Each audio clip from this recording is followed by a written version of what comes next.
Presiden RI Jokowi Widodo ambil alih kemelut kasus Rp349 triliun, memberi arahan tegas kepada Pak Mahfud MD agar menindak tegas parlemen yang terlibat. Namun, sebelum lanjut ke pokok pembahasan videonya, tolong sempatkan jari jempol Anda untuk menekan tombol like, subscribe, serta nyalakan juga lonceng notifnya agar kalian membantu kami, agar kami tidak bosan-bosan memberitahukan update terbaru setiap harinya. Jika sudah, marilah kita simak sama-sama video ini sampai selesai. Hingga saat ini, kisru transaksi mencurigakan di Kementerian Keuangan Rp349 triliun belum juga kelar dengan tegas dan jelas. Menteri Koordinator Bidang Politik, Hukum, dan Keamanan Mahfud MD masih bersikukuh bahwa transaksi tersebut akibat adanya tindak pencucian uang yang telah menahun di jajaran Kementerian Keuangan, Kemenkeu. Adapun, Mahfud MD telah menjelaskan yakni tekadnya membongkar pencucian uang di balik transaksi jumbo ini dimulai berupa keluhan Presiden Joko Widodo. Tepatnya, momen ini bermula pada Februari tahun 2023 silam. Waktu itu, Presiden Joko Widodo dan dirinya menghadiri penyelenggaraan acara 1 Abad Nahdlatul Ulama di Sidoarjo, Jawa Timur. Sesudah acara, Mahfud pulang bersama Presiden pada satu pesawat. Mantan wali kota Solo ini pun memulai pembicaraan mengenai korupsi di tanah air.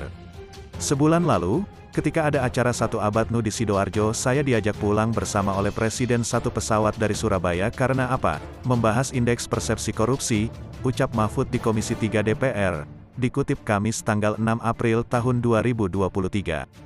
Di momen itulah, Mahfud mengungkapkan yakni, pihaknya telah mengundang berbagai lembaga agar menguak penyebab penurunan itu. Di antaranya yang disebutkan secara gamblang dari Transparansi Internasional Indonesia dan Litbang Kompas.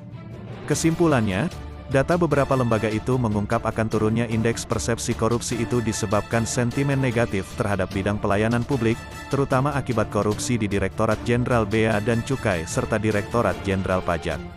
Terutama korupsi di Bea Cukai dan Perpajakan.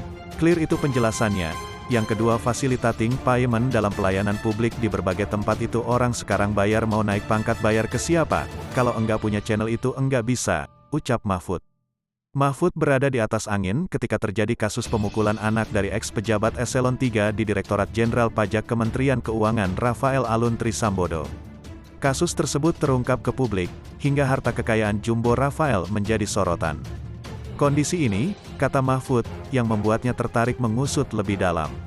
Transaksi Rp349 triliun ini terus bergulir hingga Komisi 3 memanggil Mahfud MD, Kepala PPATK dan Menteri Keuangan Sri Mulyani minggu lalu tanggal 29 Mei tahun 2023. Sayangnya, hanya Mahfud dan PPATK yang hadir. Sri Mulyani harus menghadiri rangkaian acara ASEAN Summit di Bali.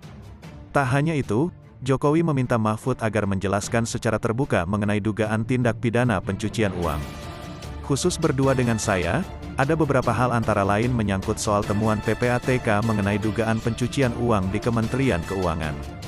Presiden meminta saya hadir, menjelaskan ke DPR dengan sejelas-jelasnya dan memberi pengertian kepada masyarakat tentang apa itu pencucian uang, ujar Mahfud seusai pertemuan dengan Jokowi di Kompleks Istana Kepresidenan, Jakarta, dikutip Kamis tanggal 6 Mei tahun 2023. Karena Presiden kita ini menghendaki keterbukaan informasi sejauh sesuai dengan peraturan perundang-undangan dan saya siap datang hari Rabu tanggal 29 Mei tahun 2023, jam 2, ucap Mahfud.